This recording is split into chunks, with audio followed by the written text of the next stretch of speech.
బేహద్దు పరం మహాశాంతి. మన ఆత్మ పైన అనేక రకాల ఆవరణలున్నాయి.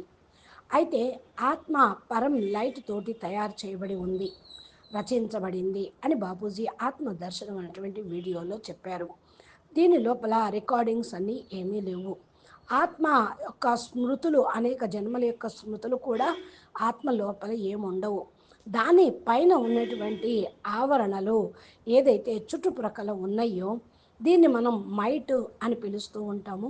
దీనిలోనే మన జన్మాంతరాల యొక్క రికార్డింగ్స్, స్మృతులు అన్నీ దాని లోపలికి వెళ్ళిపోతూ ఉంటాయి.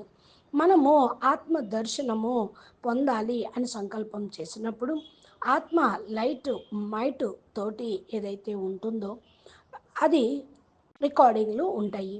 ఆత్మ సాకార రూపంలోకి నిరాకారి రూపాన్ని అనుభవం చేసుకోవాలని కోరుకుంటూ ఉంటుందో, అనగా ఆత్మ సాకారంలోనే నిరాకార స్వరూపాన్ని అనుభవం చేసుకోవాలని అనుకుంటుందో, వ్యక్తంలో అవ్యక్త స్వరూపాన్ని అనుభవం చేసుకోవాలి అనుకుంటుందో, అప్పుడు తపస్సు చేస్తూ ఉండాలి. అంటే ఈ బేహద్దుకే బేహద్ కళల పవర్ ఉంటేనే ఆత్మ యొక్క దర్శనం అవుతుంది. ఆత్మ పైన ఉన్నటువంటి ఆవరణలు కూడా డిలీట్ అయిపోతూ ఉంటాయి.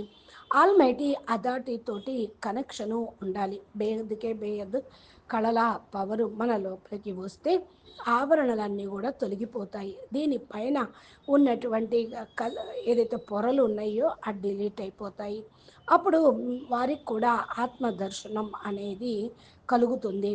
ఆత్మ అప్పుడు ఈ భూమి మీద అనేది ఉండలేదు.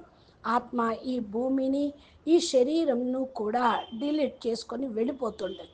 భూమి నుండి శరీరాన్ని డిలీట్ చేసుకొని ఆత్మ పైకి తన యొక్క మూల స్థానంలోకి వెళ్ళిపోతుంది అని సాక్షి వేణు చెప్తూ ఉన్నారు, బాపూజీ చెప్పినటువంటి వీడియో అనుసారంగా.